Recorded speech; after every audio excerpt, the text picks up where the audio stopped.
करके इस मन पर शासन करें। ये सुबह ब्रह्म मुहूर्त में उठने ही नहीं देता, उससे नाम जप में पूरा नहीं हो पाता और नहीं, आपकी लगन कमजोर है बच्चा। नहीं, हमारा मन सोने नहीं देता। आप क्या बताओ क्या तुम्हारा मन उठने नहीं देता और हमारा मन सोने नहीं देता। अभ्यास योग युक्तेन चेतसा नान्यगामिना। जिसे शरीर बहुत क्लिष्ट रोग से युक्त है, तो जैसे डायलिसिस हुआ शाम तक, अब डायलिसिस के बाद जो हालत होती है वो ऐसी होती है जो अब कुछ शरीर में भारी भड़कन, कुछ खाने की इच्छा नहीं, 11-12 नींद ही नहीं। अब अगर थोड़ी आनी शुरू हुई तो हमारी 2 बजे से दिनचर्या, मतलब 1:30 बजे में जगना है। अब अगर हम सोते हैं तो फिर जग नहीं पाएंगे, तो रात चली गई। 1:30 बजे उठे, आसन में बैठे, पानी गर्म हुआ मिला, और 2 बजे शौच स्नान के लिए बाथरूम, दिनचर्या या 2:45 बजे तो यहाँ आ जाते हैं। क्या हुआ? हमने नींद लेने का बहुत अभ्यास किया तो नाक नहीं खुल रही, और नींद पर बचपन से उस पर शासन हुआ तो वो हमसे कहती राधे राधे। अब उससे कोई परेशानी, थोड़ा तो शरीर है ना प्राकृतिक, पर अब ऐसी परेशानी नहीं होती कि सत्संग छूट गया, भजन छूट गया, अब तो हम विक्षिप्त, ऐसा नहीं होता। तो ऐसे ही आप अभ्यास कीजिए। आजकल तो सुविधा है, अलार्म लगा लीजिए तो आपको जगा देगा, आप जग गए।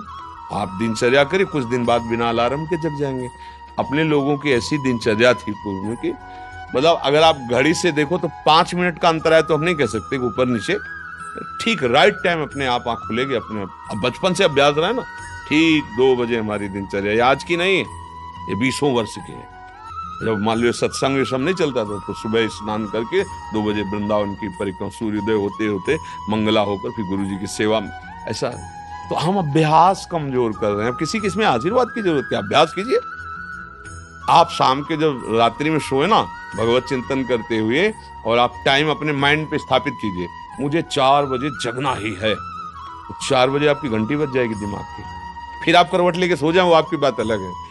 अगर आप सच्चा संकल्प करेंगे तो आप देखना जग जाएंगे, क्योंकि अंदर ही भगवान बैठे हुए हैं। चेतना है 4 बजे, और आप 1 साल अभ्यास कर लीजिए 4 बजे, फिर इसके बाद आपको 4 बजे के बाद नींद ही नहीं आएगी, आपको नींद खुल जाएगी।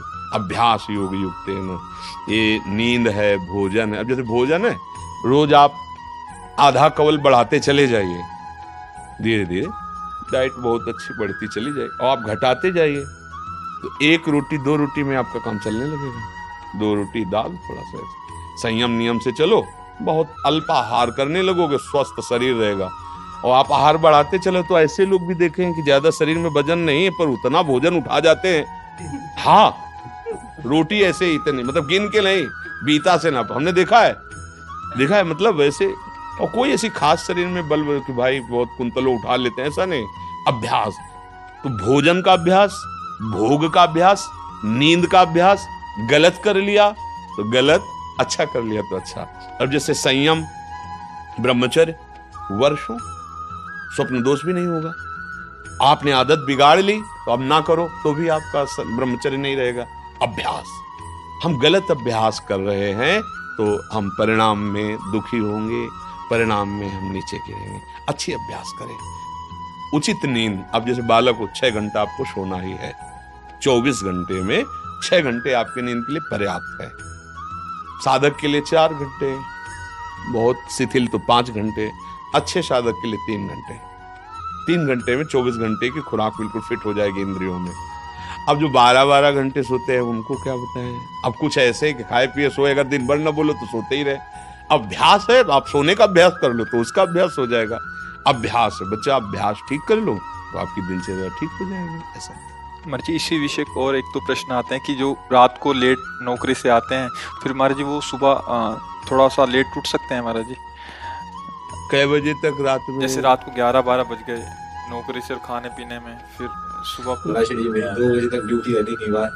अच्छा, मैं 12 बजे से 2 रात को नाइट शिफ्ट हो गई तो महाराज जी इनके लिए तो अलग विधान हो गया महाराज जी। ये मतलब ब्रह्म मुहूर्त में उठे बच्चे। हाँ, अब जैसे रात्रि में ड्यूटी करते तो 6 घंटे तो सोना ही पड़ेगा, क्योंकि शरीर जो श्रम युक्त है। तो अब उसको फिर दिन में तो छुट्टी होती होगी, मतलब उसको समय तो ऐसा थोड़ी होता हो कि साधारण दिनचर्या वाली ड्यूटी में फिर जाना, ऐसा तो नहीं होता होगा। रात वाली ड्यूटी के लिए मतलब दिन वाला तो फुर्सत होगी। होता होगा ऐसा, अब हम तो कभी की नहीं तो हमें पता है। ना नाइट और ना दिन की, रात दिन की ड्यूटी एक ही रही है, राधा वल्लभ श्री हरिवंश श्री वृंदावन श्री वंचल हमारी। तो 6 घंटे सोने के लिए विधान जैसे है, तो अगर आपको पैसा कमाने की इच्छा हो तो उसके बाद भी ओवर टाइम कर सकते हैं, आप ड्यूटी कर सकते हैं ना। 2 बजे जगने के बाद आप सोचोगे यार 2 घंटे अगर और हम कर लेते हैं तो इतना मिल जाता है। तो अगर ऐसा ओवर टाइम भजन के लिए हो जाए तो लाभ मिल जाए। अब आप 6 घंटे सोने के निकाल लो। अगर आपको ऐसा लगता है 2 बजे आए, अपना जो दिनचर्या सो गए, फिर जब जगो तो भजन, वो आपके लिए प्रातः काल वही हुआ जब उठ के भजन करें। जब वही जागे तभी समझ लो प्रातः कालीन, फिर आप वही दिनचर्या करो जो प्रातःकालीन दिनचर्या चाहिए। जी अगर 8 से 2 तक ड्यूटी है रात को, तो हम आपकी कृपा से नाम जप एक भी क्षण उसमें जाने नहीं देते। हाँ ठीक है। जब सोते हैं स्वप्न में भी हमें सिर्फ कीर्तन ही दिखाई देता है, और जब उठते हैं तो बहुत ऊंची स्थिति है ऐसी तो। स्वप्न में और जागृत में हर समय प्रभु का चिंतन चलने लगे तो बहुत ऊंची स्थिति है। पर मनीराम को देखते रहना, बहुत कलाबाज है, बहुत कलाकार हैं। कभी कभी हमको सिद्ध अनुभव करा करके वो ऐसी जगह खड़ा कर देते हैं जहां लगता है कि यार तुम बहुत धोखे में डाल दिए हमें, ऐसा लगता है। अपने लोग क्या है ना कि इसके साथ बहुत खेल करे हैं, तो इसकी हर हरकत को पता है।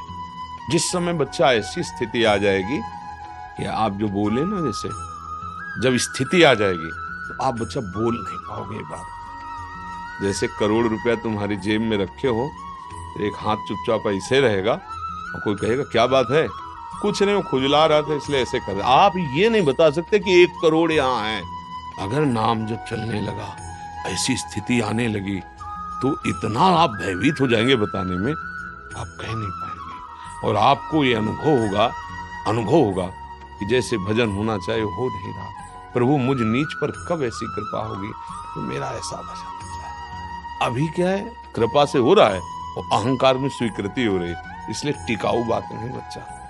भजन करने वालों के हृदय में ऐसी भजन की भूख पैदा होती है कि रात दिन करने पर भी उन्हें रोना आता है कि प्रभु कब मुझसे ऐसा भजन होगा जैसा संतों ने किया, और रात दिन भजन कर रहे हैं। समझ रहे हो ना बच्चा, यहाँ आए हो ना, बहुत कृपा पात्र हो।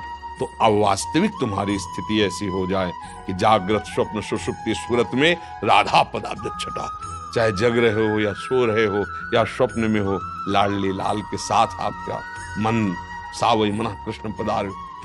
कभी अब कहना नहीं और अभ्यास बढ़ाते चले जाओ। जो हो रहा है नाम जप वो श्री जी की कृपा से हो रहा है, गुरु जी की कृपा से हो रहा है। कहने से ये बात हट जाती है, अहम पुष्ट होता है, चुपचाप अंदर ही अंदर। अब या तो आप जानते नहीं थे या आप करते नहीं हो, नहीं तो डर लग जाएगा। अपनी कोई चेक किसी को दिखाएगा, पैसा दिखाएगा, हीरा जवाहरात दिखाएगा क्या? तिजोरी में बंद किया जाता है लॉकर में, एक चाबी वहां और एक चाबी गुरुजी के पास, एक चाबी आपके पास। केवल गुरुजी और आप मिलके बात कर सकते हो उस लॉकर की चाबी को, तो समझ रहे ना। अपने गुरु से केवल पर्सनल, घर गृहस्थी परिवार नहीं, बैंक में एक चाबी आपके पास, लॉकर का होता है ना, दोनों मिला के, मतलब केवल सदगुरु और आप, फिर अपने अनुभव, फिर वो आपको कभी व्यक्त कर देंगे तो फिर वो अंतर ध्यान हो जाएंगे, साधन में बाधा पड़ जाएगी। बहुत कृपा पात्र हो, चल रहे हो, आगे और बढ़ो और गुप्त रखो अंदर की बात। और 6 घंटे विश्राम सोने के करके फिर पाठ भजन जो भी जैसी दिनचर्या हो घर गृहस्थी की, वो भी भजन है।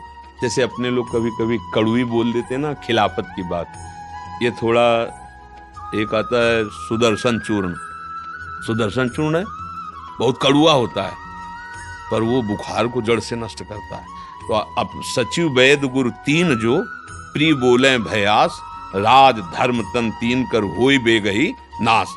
अगर सदगुरु मुँह छुपरी बातें करने लगे तो बिगड़ जाएगा मामला। वैद्य अगर मरीज के अधीन हो गया तो कभी नहीं ठीक होगा। राजा को अगर मंत्री मुँह छुपरे मिल गए सलाह देने वाले तो राज्य नष्ट हो जाता है। इसलिए जैसे अपने लोग हैं ना, तो आप हमारे मित्र हैं, आप हमारे बच्चे हैं, आप हमारी आत्मा हैं। जैसे भी भाव से, व्यवहारिक भाव से भी, परमार्थिक भाव से आपको वास्तविक मार्ग मिल जाए, आप वास्तविक सुख में पहुंचे। इसलिए हो सकता है कि कभी आपके प्रतिकूल कठोर वचन, नाटक कर रहे हो, आप सच्चे चल रहे हो, आप सोचोगे मैं तो जप रहा हूं, फिर महाराज जी डांट क्यों रहे? नाटक। जो आपका अहम जाल बिछाना चाहता खत्म, और वो सुरक्षित हो गया। जो था माल वो पूरा सुरक्षित हो गया, कोई नहीं लूट सकता। अब अगर आप प्रतिकूल सोच गए, मतलब यार बाबा से हमने प्रार्थना की, बाबा ने हमें दबका दिया, भजन तो करते ही हो कुछ, दूसरे को तो माला पहना देंगे, जो भजन करते तो मुझको दबका दिया। ये तभी कहा दुर्गम हो, संतों का समागम बड़ा दुर्गम है। जब देखा जाता है ना, जैसे मान लो एक आदमी बिल्कुल गंदे आचरण करता है और उसने कहा कि आज से मैं गंदा आचरण छोड़ता हूं, बस ये है कि हम 10 मिनट नाम जपेंगे राधा राधा, शाबाश, बारे बहादुर, चिंता मत कर, हमारा साथ है। 10 मिनट, अब आप 6 घंटा जप रहे हैं, अच्छे आचरण कर रहे हैं, अब आपसे हम नजर टेढ़ी करके बात करेंगे, आपको लगेगा यार वो शराब भी पीता था, मांस भी खाता, आज बात करो। 10 मिनट की शाबाश बोल दी और 6 घंटे जब करते फिर भी हमारे, क्योंकि अभी 24 घंटे पूरे कराने हैं आपसे, फिर पूरा जीवन आपका भगवत स्वरूप बनाना है। जैसे लड़का कोई नया है ना और बस स्कूल में ऐसे गोली खींचे, ऐसे डंडा बना दे, तो टीचर क्या कहता है? वाह शाबाश शाबाश, बहुत अच्छा। अगर साल भर उतने ही करता रहे तो छड़ी लेकर वही गोली डंडा, वही आगे बढ़, का खा गा घा अंगा, अभी तो ज्ञा तक पहुंचना है। ऐसे जब संत समागम में कभी उनका कड़ुआ वचन, उनकी डांट लगे, तो अंदर से सोचना चाहिए भगवान हम पर बड़े कृपालु हैं, हमारी रक्षा कर रहे हैं, वो हमें अपना मानते हैं। डांट किसको लगाई जाती है? जिसे प्यार किया जाता है। हमारे ऊपर बड़ी कृपा है कि संत जन हमें अपना बच्चा मानते हैं, अपना मानते हैं और डांट लगाते ना। कभी प्रतिकूल बात, क्योंकि माता कभी प्रतिकूल कैसे बच्चे के सोच सकती है, ऐसे सदगुरु कैसे प्रतिकूल सोच सकता है?